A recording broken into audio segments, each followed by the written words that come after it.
editor of CBS and a few other places would say, the big dog is ready to eat. It is the only first round of qualifying, but this is the premier division at Merrittville Speedway, the 358 cubic inch V8 powered dirt modifieds. And we talked at the top of the show about second generation drivers. One out there right now, the head of the pack, Jim Bigelow out of Thorold. His dad, a multi-time champion at this facility, and doing a good job in his own right. Jim Bigelow in the 16, and they're forming up rather nicely. Pete Bicknell, the back of the pack, the 8-time champion. Look at him move up here as Barry Davidson turns him loose. Jim Bigelow leads him into the starter stand, and here we go. First round of qualifying for the Modifieds. David. 8-lap qualifier. Bigelow with a great start there as Freaky Freddie Carlton, they call him, Mr. Excitement in the number 96. Tries to stay with him. That's a brand new Troyer car this season for Jimmy Bigelow. It's been running great for him, and it's running great tonight as Bigelow goes down with the lead. 7 laps to go. Get back in the pack here. You can see behind Jim Bigelow. Watch the 42 of Pete Bicknell swinging by people. 84, George Sider hanging on here with Fast Freddy. They lock Nerf bars. You get a little bit of sparks and smoke flying there, too. That's what we like to see as they come off the corners. If these guys are hooked up and running great, they can do that. They can play with each other. They can do the little nudging. They don't like it too much, but when you're hooked up and doing a great job, it's great racing. Bigelow continues to lead, but the battles for second spot between Freddie Carlton, the 96, and the 84, the sophomore driver, George Sider. Freddie Carlton, the 96, hanging out of second place. And Jim Bigelow is your leader, just out of our picture. There he is there, bouncing through 3 and 4 in that Troyer automobile under the starter stand, clicking off another one. And I watched him a few weeks ago break with a sure win in his pocket at Ransomville Speedway. The back end just broke and he sat it down. He was all done. Whatever's wrong with it, it looks like he's got it fixed because he is flying out here. Oh yeah, he'd have a feature win to his credit this season had that not happened. And he's still looking for the first one this season at Merrittville Speedway. He's doing a great job here tonight. Beautiful picture of that Troyer machine, and it gives you a good idea how these cars work through the corners. Kicks it up a little bit. The back end slides out.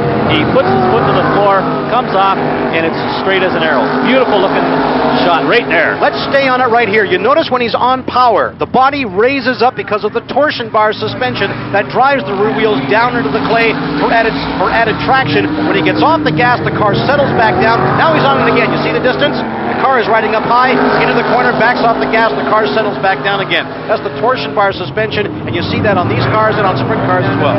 Last lap, Bigelow's got control. As we look back through the pack, Freaky Freddy, the 96 car, has second spot, but here comes Mr. Small Block, Pete Bicknell in the 42. Bicknell will settle for third, Carlton second, and what a great run by the 16 of Jimmy Bigelow. How far back did they go in the finish positions to qualify for the feature, Dave? Well, it depends on how many cars they have here. 6 cars they'll go back as far as lining them up. If you finish beyond that, you'll make the field, but you'll be beyond the cars that are qualified. Sure. So no one goes home on the trailer, in other words. If we get enough cars here, yes, they do. They'll qualify 25 but not cars. Normally, but not normally. Okay. It's a perfect number because you like to see all the guys get a chance to race, you know. It costs a lot of money with these race cars. You're looking at $20,000, $25,000 just for that thing to roll around without putting the motor in it. You're talking another $8,000 to $10,000 for a good 358, a competitive 358. So you're talking a lot of money here, and it's nice to be able to pick up the qualifying money every week just to keep the program going. You talk about some names that have been around these parts a long time. How about the Van der Zandens? Dave Van der Zanden used to drive mini stocks at this place. Now out here in a modified, in a gorgeous car. The white machine you see him there at the front of our pack. The transmission mechanic Darren Rogers in car number 63, and flying Brian Stevens out of the Garden City in his Olson car, swinging them around 3 and 4. Barry Davis flips them over. They look pretty good to me, and to him as well. And what a great start by the rookie Ken Cosgrove in the number 9. Cosgrove jumping right from the pro stocks up into the modifieds, and he's doing a great job here tonight on this start. Cosgrove in the number 9. He made an opening, though, and Stevens, the wily veteran's going to take advantage of it. Brian better be careful. He got hung up down on that loose stuff down below. But the number 9 doing a fabulous job. Kenny Cosgrove, the freshman out of St. Catharines. He's got the veteran, Brian Stevens. Brian's dad raced at this place in convertibles. Back in the 50s there. And now here comes Ron Smoker out of North Boston, New York, former points champion just 2 years ago. And we got a great battle going on for second. You just saw Luke Carlton going into the infield. He is finished for this qualifying event. But back on track, we got the number 4 of flying Brian Stevens out of St. Catharines in control. Brian Stevens has a lot to prove this summer, Dave. He didn't have one win at all last year. He's a former track champion, and not being able to crack the winner's circle at all frustrates him. He says this might be his final year of competition. If he wins one or two, I think he'll change his mind. He's got to start winning because you need that confidence. You need to know that you're doing everything right. And it's tough when you're not winning, especially when you're used to it. Here's the battle with a couple of former champions up front. There it is right there for you. Ron Smoker out of North Boston, New York, and Brian Stevens out of St. Catharines. They're going to click wheel hubs here as they go into 3 and 4. Great action, great camera work coming off that corner. Nice job, guys, as Smoker grabs the lead. That's a brand new car owned by Mike Maroney, St. Catharines entrepreneur who loves racing, and he likes to put a guy in it who can win. Smoker can do it, and look what he just did here to the veteran Brian Stevens. Well, Ron Smoker's a veteran driver in different forms of racing, too. He's also adept in a Can-Am midget. I've watched him run indoors in Niagara Falls, New York before. And Ron Smoker in the 62, very physically strong individual. Muscles the Mike Maroney number 62 into the lead here as they click off another lap. There's the number 9, the rookie driver we talked about, Ken Cosgrove. Man, is he going to be a star in this division in not too much time. Very, very impressive. Final lap. Smoker in control. At the start of the season, Smoker didn't even have a ride. That's right. It's about a month before this thing gets rolling. He gets a call from Mr. Maroney, and he's got himself a ride. He's got some feature wins. He's having a great time, and he's going to pick up a checker flag. Great run by Ron Smoker. And a great run by Brian Stevens in the 4. And let's put the rookie number 9, Kenny Cosgrove, in 3rd place, and Darren Rogers in the 63 running in 4th. Ron Smoker pulls it into the pits. And he might do a little adjusting, but maybe not. I don't think he's going to do too much. I don't think he'll do much in the way of wrestling with setup at all. I think he's going to leave it exactly where it is. We talked about the tires in the sportsman division briefly. They all run Hoosiers. They all have to run the same compound, same tire. Same goes for the Modifides. At the beginning of the season, no one knew what kind of tire Dirt was going to pick. Could have been a Hoosier. Could have been a Goodyear. They chose McCreary's, and Pete McNeil was very, very pleased because he sells McCreary's. If they chose in one of the other tires, he might have been in the bottom line. The bottom line of this argument is twofold, though, Dave. One, they wanted to cut down on the cost of tires because guys, some of the full-time runners like Bob McCready and Brett Hearn were bringing in thousands of dollars worth of tires of different compounds. By saying they can only run 2 compounds, a hard or a soft, cuts down on the cost, but at the same time, these drivers are having a hard time getting these cars to hook up at some tracks with the harder compound tire. That's also cutting down on lap speeds a little bit, and they're looking at that right now to see what they can do because the sportsman cars are coming up a little even as far as speeds and lap time goes, and they don't want that. They want to have a difference between the 2 divisions. So they're looking at that. That's exactly what you're saying is right because these drivers don't like these tires. I'll tell you right now, they're too exactly right. hard. We're not mincing words here. They don't like these 2 compounds because they can't get these cars to hook up the way they want to. Yeah, they're too hard. They really are. You need a soft compound. They're like spinning. But like we said before, you'd have to come to this track with 20 tires and try to decide what the track was going to do. Now you play with gears, you play with suspension. But you need a good tire because that is the key. They load up over 60% of their weight on the right rear, and I mean, you got to have good bite going down there to get these cars around. And with a hard tire, they're not getting that. They start spinning on them, and they start melting, and the car just doesn't work. So it's a gamble, and it's very hard for some of these guys. The only guy that likes this is the guy who wins.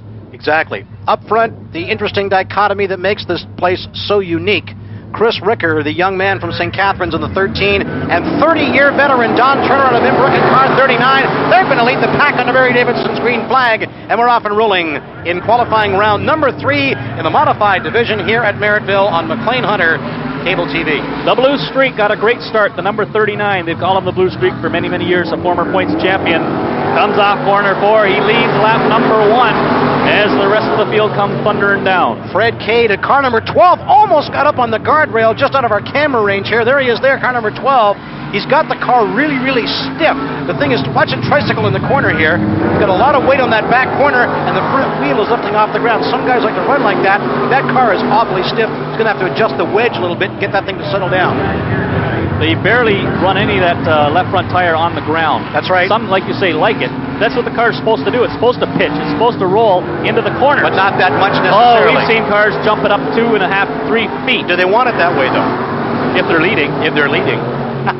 But they do like to settle it down because you can't see where you're going when the car's that askew. Fred Cade has driven asphalt cars, ASA-style cars at Cayuga Speedway years ago, but he is a veteran of at least 10 to 12 years on the clay around Merrittville Speedway, Ransomville, and a few other places. They're trying to catch this guy who year after year comes back. His cars might not be the most competitive, but he is a fan favorite, and all of a sudden, when you least expect it, Don Turner will jump up and bite you in the face and take a win away from you. Oh, I know. The experience is there. He just lacks in some of the equipment that these guys have advanced over the years. Don likes to use the same things that work. If they work, yeah, I'm going to keep using them. You should see his rig that he brings the car here in. It's older than I am. That's pretty old. Thank you. Harry Sittler in the 37. You saw him there a second ago. Swinging by there, you see him now running 1, 2, 3. Don Turner, Fred Cade, and Harry Sittler. He's been running at this place since the 1960s, and he continues to be competitive. You got the war horses, the old guard still out here, still running well with the young kids. This sport is as healthy as you can get as long as you've got that situation. I take my hat off to Harry Sittler. He had a horrific crash last year at Ransomville Speedway. True. Hit a tire. He was badly bruised, badly injured.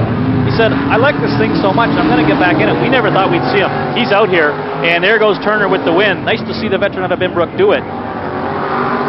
It was basically follow the leader for most of this one, Dave, but Don Turner held off Fred Cade, who was charging very strongly. And the Merrittville veteran out of Binbrook, Ontario, who's been running here, he says, oh, I don't know, 30 years, I think.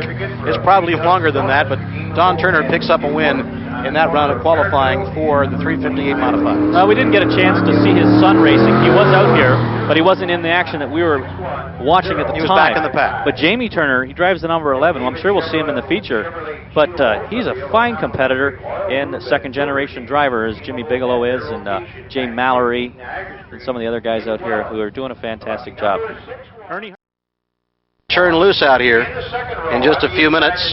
Now, we were going to stop the Modifieds on the straightaway for formal introductions, but due to the length of the program, and I believe we have a Demolition Derby coming up afterwards, Dave Allen. Correct. We're going to just bring them out here and do what we call a flying introduction, and we will point out as many of these cars as we possibly can. We can swing around to turn number 3. We'll see the cars coming out in behind the Merrittville Speedway pace car. Jay Mallory will line up inside of row number 4 outside of him tonight. Jim Bigelow, second-generation driver out of Thorold in car number 16. There's Fred Carlton in the 96. With Bigelow starting up front like that, that's a dangerous spot for the rest of the field. This young driver, he's not young anymore. He's a veteran driver, and he is so experienced. He is going to fly out there. He was starving for a feature win, and he just might do it here tonight starting on the pole. Outside is a very young driver, a rookie as a matter of fact, David Van der Zanden. And something about Van der Zanden he likes me to mention. He's got lots of sponsors on that car that spend a lot of money, but he donates his back panel to Big Brothers, something he's been affiliated with for many, many years. They don't pay anything. Like, you can get thousands of dollars for sponsorship. But Van der Zanden in that number 75 Modified donates that back panel. He loves to have the Big Brothers associated with that modified team, and he does a lot for Big Brothers. And I know that's what he always tells me to do. Plug Big Brothers, because it's very important to him. And he hopes to put on a good show for him this evening. Okay, and a few technical problems up here, but I trust it hasn't affected the coverage at home. Jim Bigelow, the Van der Zanden 75 up front there too. Dave Van der Zanden out of Fenwick. Fred Carlton back in the pack. The number 4 of Flying Brian Stevens. All righty, let's turn it over to Dave Allen for the start. This is going to be good, Dave. Let's have him go. 5 laps. Bigelow taking the green, and what a start. He fired out of there like a rocket, and if he can, oh no, we got problems in corner 2. Stay in between 1 and 2 with those cameras. Are going to show you a massive entanglement up here. In between 1 and 2, Here comes Bigelow come coming around. out 4. He's going to see the caution. We might get a complete restart. Van der Zanden, the outside pole car we were just talking about, looped it. You'd never want to do that. No. Because you've got the entire field coming at them full speed going into a blind corner. They can go into 2, but they don't see coming out of, or go into 1, but they can't see coming out of 2 till they get there. And a great job by a lot of these guys to clear that problem. Rob Kroll in the 123 is involved. Luke Carlton in the 118. And Jamie Turner in the 11T was sitting there, but he has since been able to move away under his own power. But I tell you, what a hole shot Jim Bigelow got. He looked like John Force coming out of 4 there. He just took off in a flash.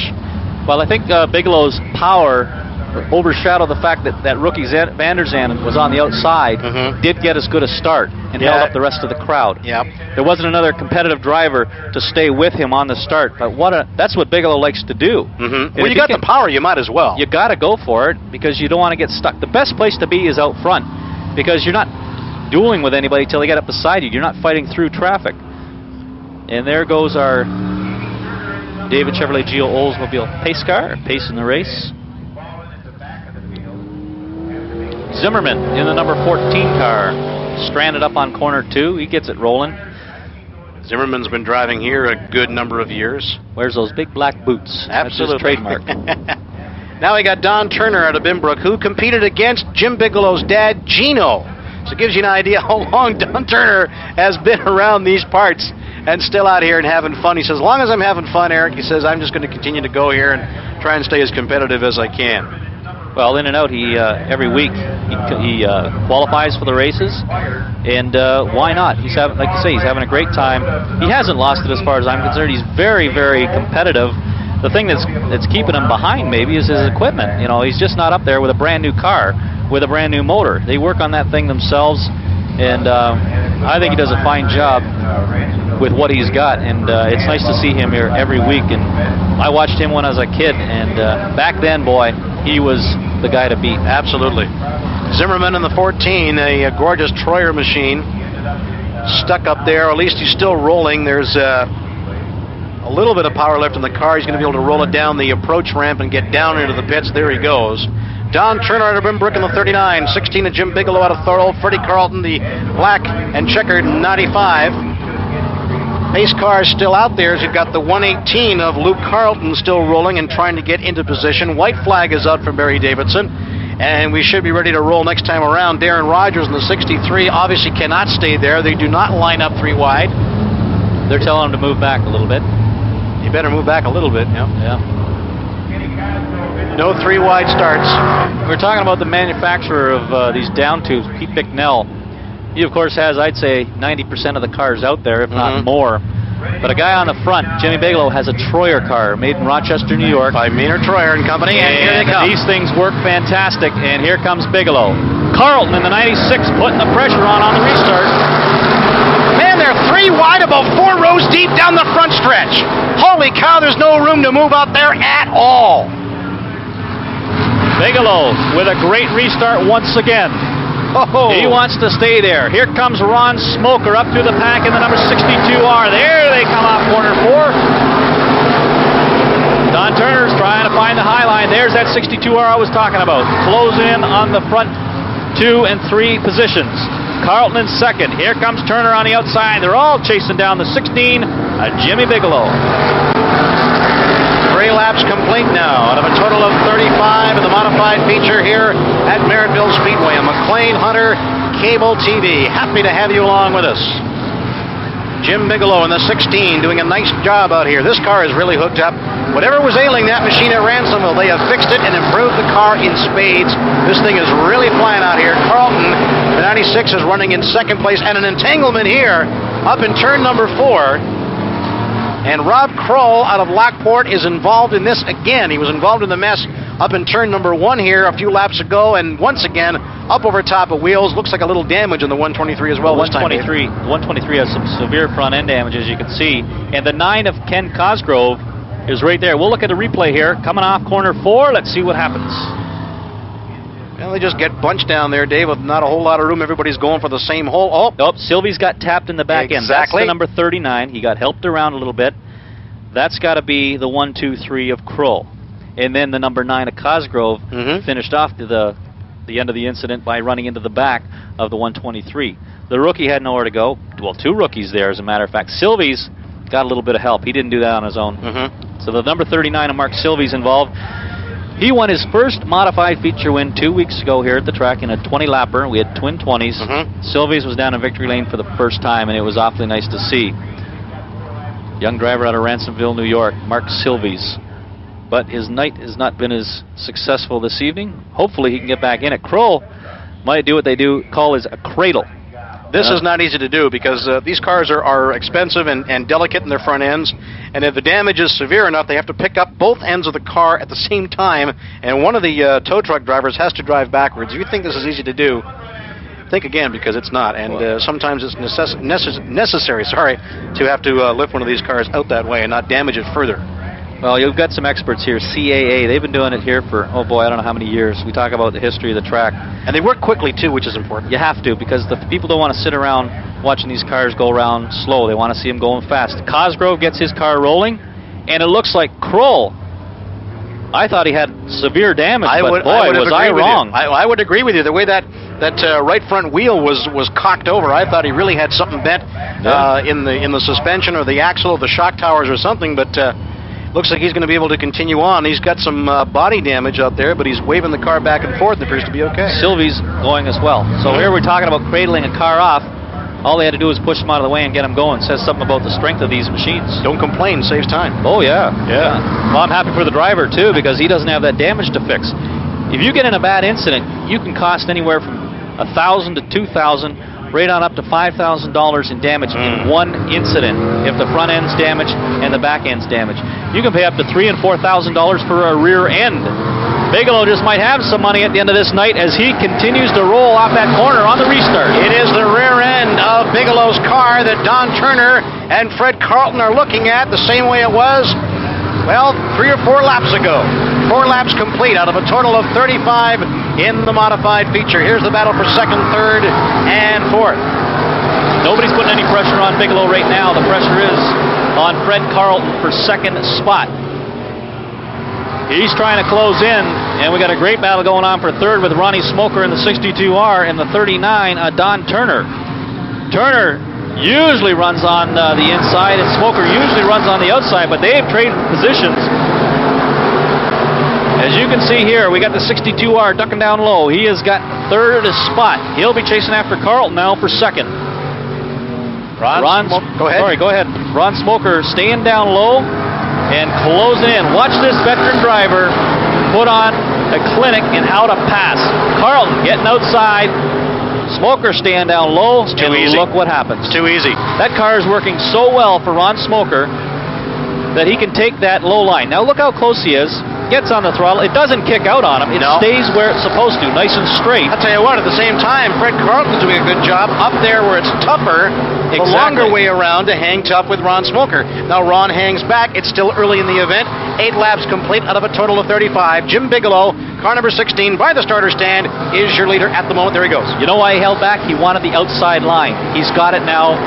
And Smoker will try to run the outside on the cushion. There it is. Now he goes by him like he's standing still. There he Ron is. Smoker is going to race after Bigelow on the high line here. He's found the cushion, folks, and he is going to try and reel in our leader, Jimmy Bigelow. Fred Carlton's running in third, but I want to tell you who's running in fourth and moving, and that is Pete Bicknell in the Dean Montrail number 2. Really collecting the real estate, and Chris Ricker is in trouble in the 13. And that's going to bring out the yellow, Dave. Chris Rickard out of Dunville looking the wrong way over in corner number 2.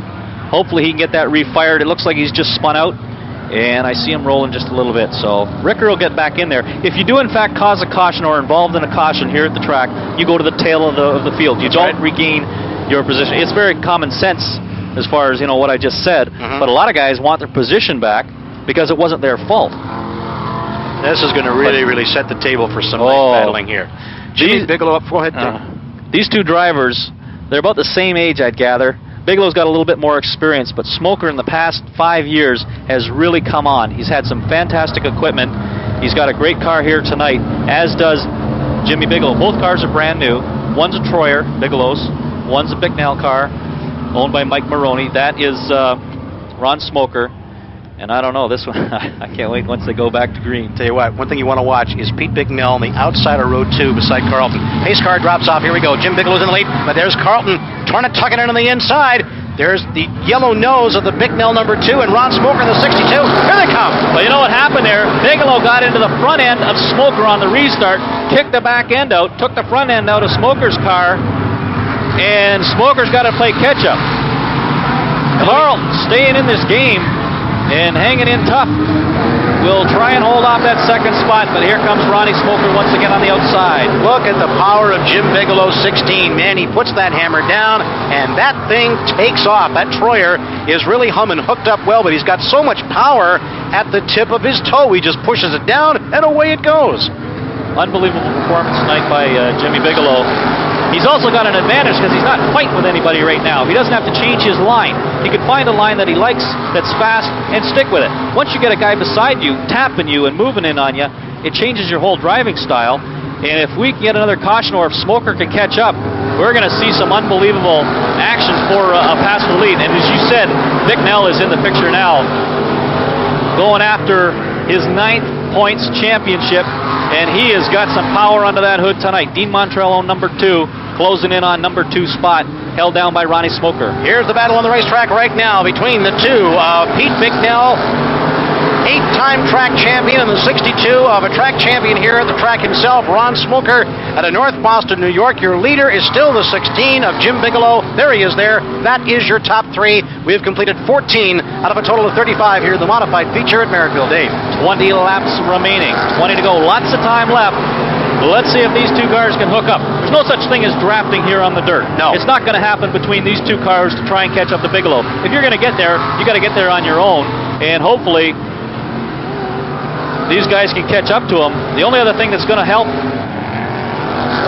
Smoker and Bicknell is lap traffic, and we'll see that in a couple of laps. Well, you better hope that the 62 of Ron Smoker, the blue and white machine with the red numerals, is finding the plate he wants on the outside, because Bicknell, content to drive and tricycle that number 2 around the middle groove, is gaining ground, and Bicknell is just watching Smoker drift up around the outside. That's your leader, Jim Bigelow, in the 16. You know that Bicknell is watching Smoker out there, just biding his time and waiting for Ron to get a little bit too high, and he's by him for second place. The longer he waits, the harder it's going to be for him to challenge Bigelow. That's he true. Even has a chance. But right now, look at that. Smoker took away that low line. That's Bicknell's ground. That's his territory. That's where he does his passing. Watch him stick up against this guardrail like nobody else can. The car is just like on a rope. That's right. As it goes through these corners so smoothly.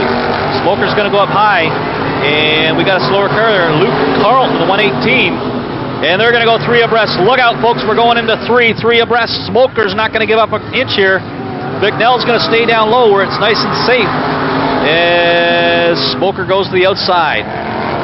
Great battle for second. Van der Zanden in the 75, running interference here. They're going to split them like a cheese sandwich and get by on either side. 6-2 of Ron Smoker, the number 2 of Pete Bicknell. A monster battle here for second place behind your leader, who just flashed underneath the starter stand, Jim Bicknell in car 16 out of Thorold, Ontario. Bigelow with lots of power here tonight. Nobody contending him yet. We'll go 14 more, 13 now this time, as Jimmy Bigelow still in the hunt for that first feature win here at Merrittville in 1994. If he wins, we're going to see the roof walk, I'm sure. He likes to get down to Victory Lane and do some romping on top of that lid. He hasn't got this. He's not there yet. No sirree. 22 laps are gone, David Allen, and so far it's been in the hip pocket and buttoned tightly for this man right here, Jim Bigelow. His dad, a multi-time track champion, especially at this particular facility. A talented young man in his own right, getting it done in the Troyer machine. Ron Smoker, just out of your picture, out of North Boston, New York. There he is, running in second place, and he is trying valiantly to hold up the yellow car you just saw there at the corner of the screen. Pete Bicknell in car number 2, the Dean Montrell machine.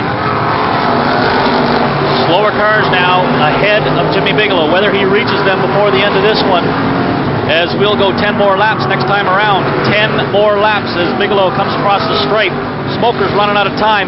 Bicknell has not moved up on Smoker, so I think his chances of contending for the lead are gone. We've got 2 cars now that are going to challenge for that win tonight. Bigelow's got control. He's coming into some slower cars. Going around Sider, who's awfully slow out there. Something wrong with the 84, George Sider. Normally running in contention, but here tonight, awfully slow. He's staying out there for the points, I'm sure. Trying to stay out of the way, riding up high around the rim. He may want to park this, and he will. Sider will pull it in. Smoker's there, folks. He's right on his tail. He's on the outside line, hugging that cushion. And Bigelow is going to feel the pressure in just another lap or so. Jim Bigelow is hearing footprints. His car is slowing down. There's another back marker in the way, and Ron Smoker is in the rear view mirror if they had him. If they had him, they don't. It's only a term, vernacular. Oh, yeah. Bigelow doesn't know Smoker's there until they're side by side. Exactly. He has no idea what kind of a lead he has.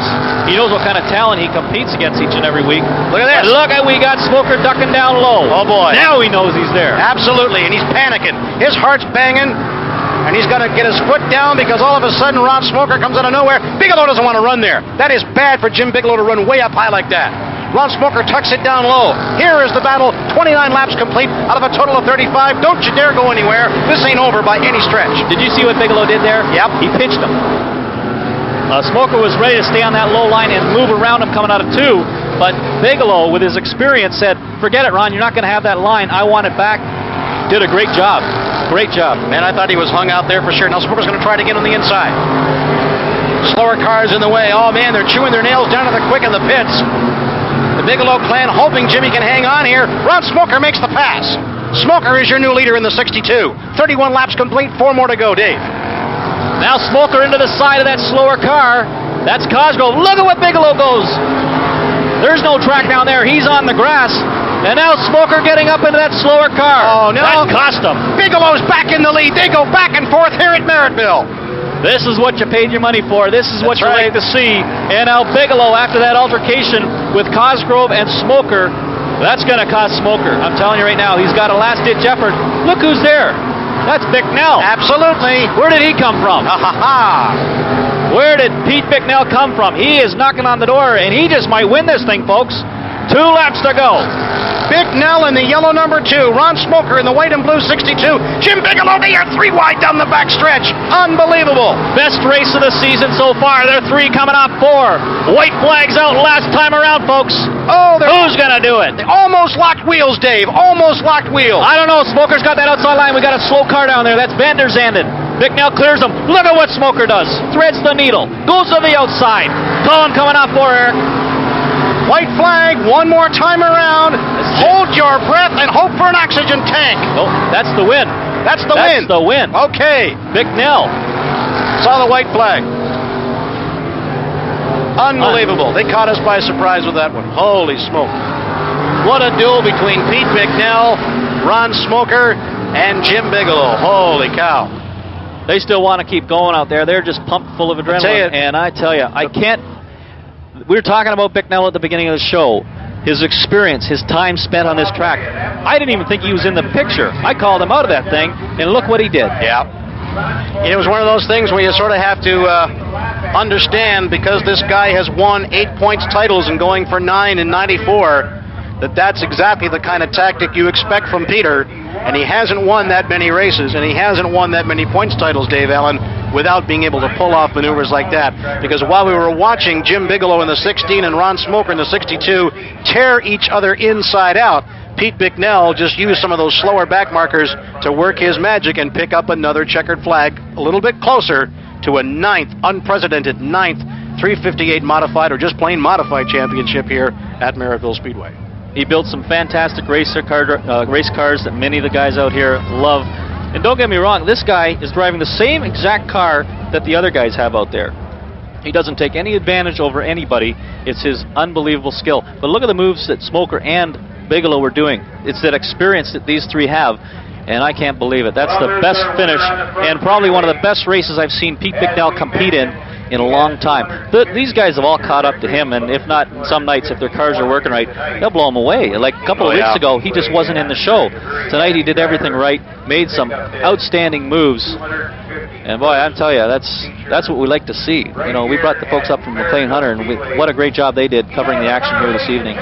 Pete Bicknell is out of the car, and no doubt a lot of the grandstands is thrilled with this. He's got his fans.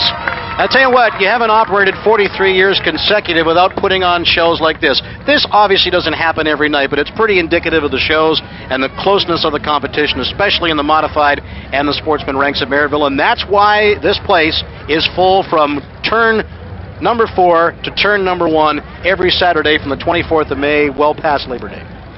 Boy, what a familiar sight. Pete Bicknell and Victory Lane. A lot of folks, they'll boo this guy because he's so successful. Hey, Remember listen, years back when Davey would win 13 in a row, and the people were just sick of seeing this guy win. But when a driver puts on a show like he did tonight, where I thought he was out of the show as far as, late stages in the race, comes up and does something like that.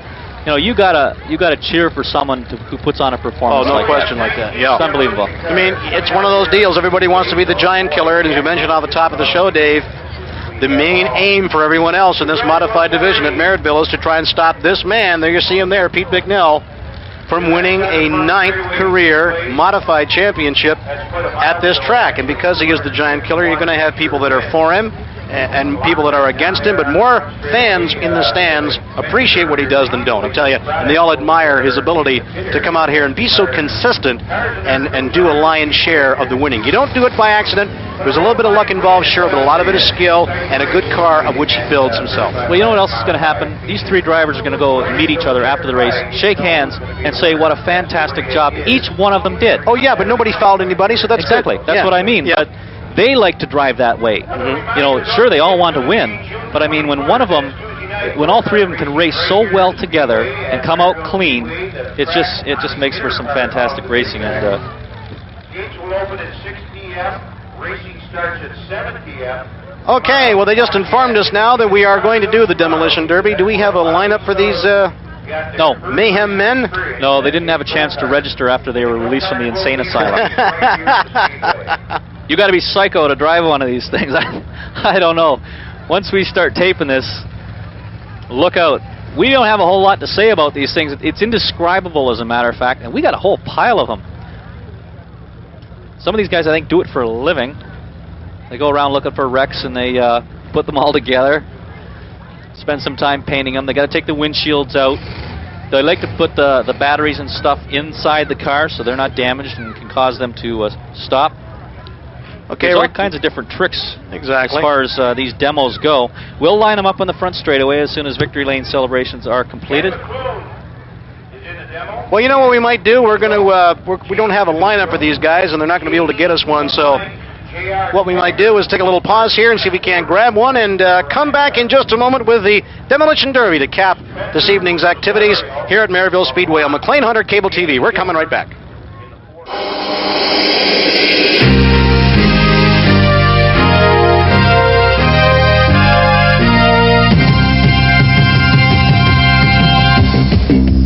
You're watching your community channel. We are McLean Hunter Cable TV.